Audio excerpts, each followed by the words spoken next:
Hello and welcome to What You Drinkin', where we review two hopefully delicious craft beers each week before recording a fresh new episode of the Ginger and the Beard podcast. I'm AJ, aka the Ginger. And I'm Reese, aka the Beard. I'm excited to hear what you drinking tonight, sir. Got something quite interesting for you. I've had a Against the Grain Brewery beer on the show before. I don't know if you remember it. It was called Brown Note. It's a brown ale. And it's got like a doo-doo stain on some dude's whitey tighties. Yeah, So, I remember. I found this one, another one of theirs in, I think Total Wine. So this is the Pile of Face IPA. What? It's got our same character. I think this is the same guy who shat his pants on the first can. I don't know the reference. I'm hoping maybe you know a reference related to this. Pile of Face. Pile of Face. So first off, let's just examine this artwork here. My favorite part of the can, if the GoPro will focus close enough, is you can see he's got tattoos on his right breast. Tat, tat, tat, tit. So good. That's awesome. So good. But yeah, I don't know. There's got to be a reference of some sort, but because the description says, in a world where all the skulls are being used up, we are left with nothing but piles of face. But fear not, that's where the story is truly told. Pile of Face is the institution of American IPA, with all the character and drinkability you would expect as we celebrate American indulgence.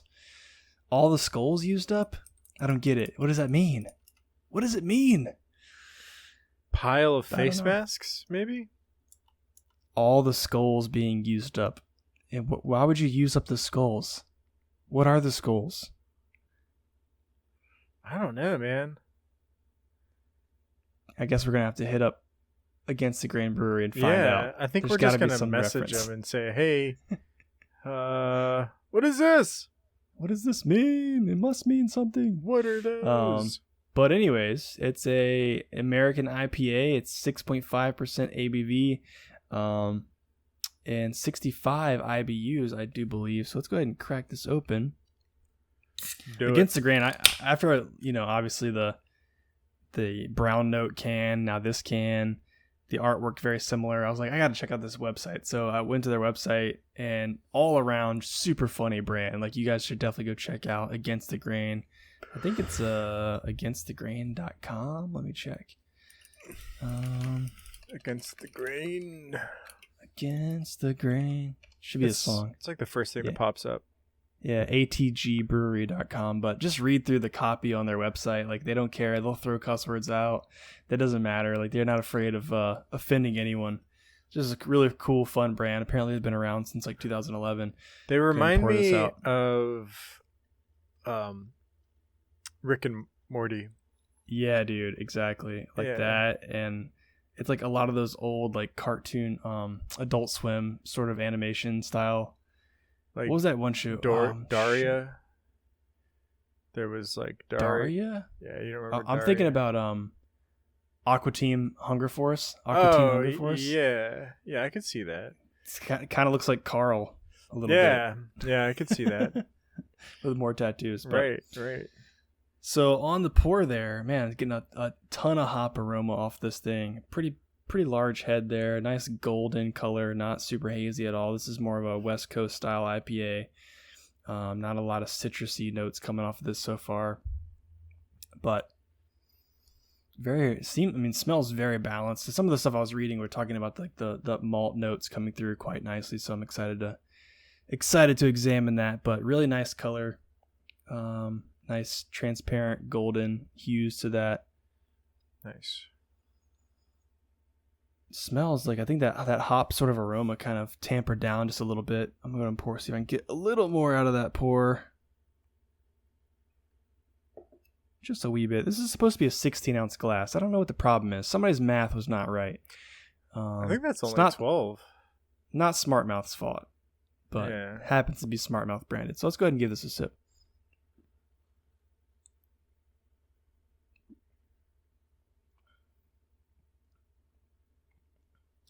It's very tame, I would say, to comparing to the artwork and like expecting a pint full of faces, melted faces. It's tame. It's well balanced. I definitely do see where they're saying that kind of malt characteristics comes through, because it's kind of a, I don't want to say bready, but it's very well balanced with the hops. The hops are certainly not overpowering by any means. Very light bodied, sort of like, I want to sound super meta, but like it's like this creamy texture, crispy almost. Like I want to say crispy. I don't know why. I feel stupid saying crispy, but that's kind of what comes to mind. That's interesting. Yeah. I could definitely see this. I mean, drinkability on the can, when they say that, 100% agree with that. It's 6.5%, not super heavy. I could definitely crush a couple of these outside on a super hot day. Really, really good beer. I'm gonna go ahead and give it another sip. Where are these guys based out of? Kentucky. Oh, Louisville, Kentucky. Louisville, yep. Dude, I want to go here so bad. Yeah. Are you looking at their website? Yeah, this place looks fucking awesome. And they have a smokehouse. Yeah, founded by 4 dudes who, they didn't name the brewery on the website, but used to work at a brewery back in the 90s, and decided that they wanted to do something a little bit more different, do it their way. And there was one line actually on their website, it's on their About Us page, that actually stuck out to me. It said that they insisted and proved amazing beer could be fun, not stuffy or too proper for a rowdy time. So I 100% agree with that. I love this concept for the brand. Beer should be fun, man. Like, it's all about having fun. It shouldn't be like, there are wine people and there are, these connoisseurs and cheese people. Those cheese people. Some people are just cheese people, but beer people should be fun. Yeah. Yeah. Yeah, these guys look fun. Yeah, they're a bunch of bearded gentlemen here. Bunch of beardeds. Mm-hmm. I think we'd fit right in. Bearded gentlemen making delicious beer. So cheers to you guys at Against the Grain. Make sure you check them out. You should be able to find them. I'm speaking to all you guys out there. You should be able to find them. Their website says they distribute nationally in 43 states, I believe, and 25 different countries or something like that. So they're out there. You can find them. Just look for the poopy pants on the can and poopy underwear. You'll find them. You got them. What about you, man? Definitely stands out on the shelf. I am one of my favorite breweries, dude. It's like every week it's either these guys, the brewery, or Founders. It's like those are the majority of my reviews. If it ain't broke, don't fix it. Yeah, I'm a little biased, but whatever. So we got Firestone Walker here, Union Jack. It's a West Coast style IPA. I think this is like one of their staples. This is like one of their go-tos, This is like when some people, they're like, hey, Firestone. Yeah, Union Jack, right? Yeah. I think at least. I mean, I see it everywhere. So let's go ahead and give it a pour. I'm just going to jump right into this. Give it a pour.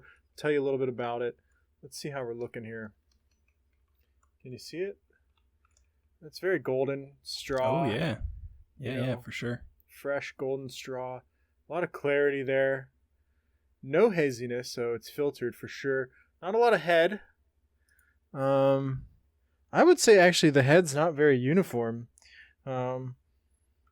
Mildly uniform. A lot of variation in bubbles there, which we discovered as an indication of the brewing process might not be as clean.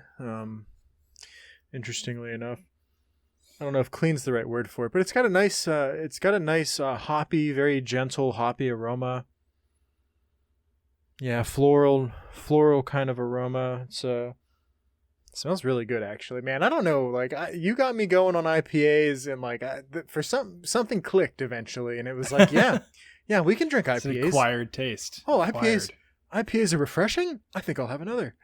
They are. Yeah. So, their website says, huge flavor that packs a punch. This is Union Jack, an icon of the West Coast IPA style for those who like their beer loud and proud.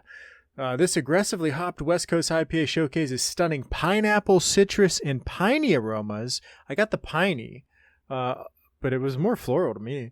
Along with exceptional dry hop flavors of grapefruit and tangerine. We'll find out. This intense brew finds its balance in honey-like pale malt sweetness. The name Union Jack is a nod to the colonial origins of the IPA style and to the British expatriate, I don't even know what that means, who co-founded our brewery. So, yeah.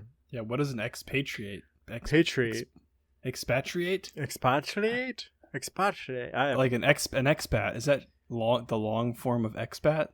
That means somebody who moved from a place, right? So instead of being...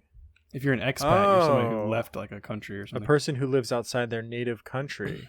Isn't that just an immigrant? What's the difference between an immigrant and expatriate? One sounds okay, the other one sounds negative. Yeah. I'm not an immigrant, I'm an expatriate. No, you're an illegal immigrant. No, you're an alien. You're an alien. They taught us you're aliens. You get in your UFO and you get out of here, Mr. Alien. Why don't we call people illegal aliens anymore? Like, that was way cooler. I know, right? I thought that was cool, right?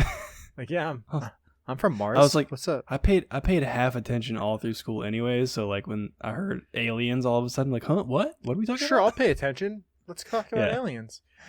So, anyway, yeah, let's give it a sip. Oh, yeah. It's so... I don't know what happened, what clicked for me, but for some reason, like, the bitterness doesn't bother me. This is pretty bitter, by the way. Yeah, 60 IBU, right? Yeah, it's like... I couldn't have drank this a couple months ago. I'd be like, nah, no way. But I can drink this. And it's like, the bitterness doesn't bother me that much. But it is very bitter, I will say. This is like, probably like the limits of my bitterness acceptability ratios here, but yeah, it's I would say it's like pretty light bodied, goes down smooth. The taste is hops and bitterness to me. They mentioned grapefruit and tangerine. I can see grapefruit because of how fucking bitter grapefruit is. Yeah. And I guess tangerine is a little bit bitter too sometimes. So I mean, I guess if I try really hard, and I think I can sense it. If you focus super hard. If I focus. Oh, sorry, focus too hard. Grapefruit. Yeah, actually, I kind of get it if I think about it. Maybe it's a placebo. Maybe I'm imagining it. That's what I think all of this is. That's what I think when you drink bourbon and they're like notes of, caramel and vanilla, and I'm like, dude, this just tastes like bourbon. Pinch of squirrel. Go check out our friends Beards and Beards podcast for bourbon notes. Your weekly bourbon notes. So yeah, man, that was it. Yeah, I would say it's a good beer. Drink it. Go get you some. If you want to. If you like IPAs, well, this is one that you would probably like. So go for it. Yeah, I actually had their Fly Jack one time. Zach, Zach, he I think we traded beers one time, and he gave me a Fly Jack. It's a low-cal IPA. I had a low-cal IPA today also earlier while I was cooking on the grill, which I need to tell you about in our actual episode. Okay. But it was a Dogfish Head low-cal IPA. I don't even remember what it's called, something like that, like low-cal, whatever. But can I get a full cal IPA? Yeah, exactly. A little extra beef. The Fly Jack, I do recall being quite tasty for a low-cal. The Dogfish Head, I love Dogfish Head. You guys know that. Not a huge fan of the low-cal IPA. It was lacking in some capacity. Yeah, so. I want my beer to be like I'm taking a bite into a piece of bread. Yeah, exactly. I want that gratifying sort of fullness after a nice, thick, hazy beer. Right. Yeah, I agree. That's very good. So, on that note, thank you guys all for watching this week's What You Drinking. Make sure you check out the other craft beer reviews we have on our channel, and head over to our Instagram page to keep up with what we're drinking on a daily basis. Also, I haven't even told you yet, the Beard. We're on TikTok. I made a TikTok account for us to see what we could do with it. So sweet. I've literally posted one TikTok. It was a time-lapse video of me building my keyboard or lubing my keyboard. So if you're a nerd, go watch that. If you like beer reviews, I'm thinking about trying out beer review, like really short 1 minute like beer reviews on TikTok. So If you're out there on TikTok, check it out. I'm just gonna go on TikTok and talk about my vision, and that'll be all we need to talk about. Your vision, yeah, dude, that's definitely going on TikTok. Yeah.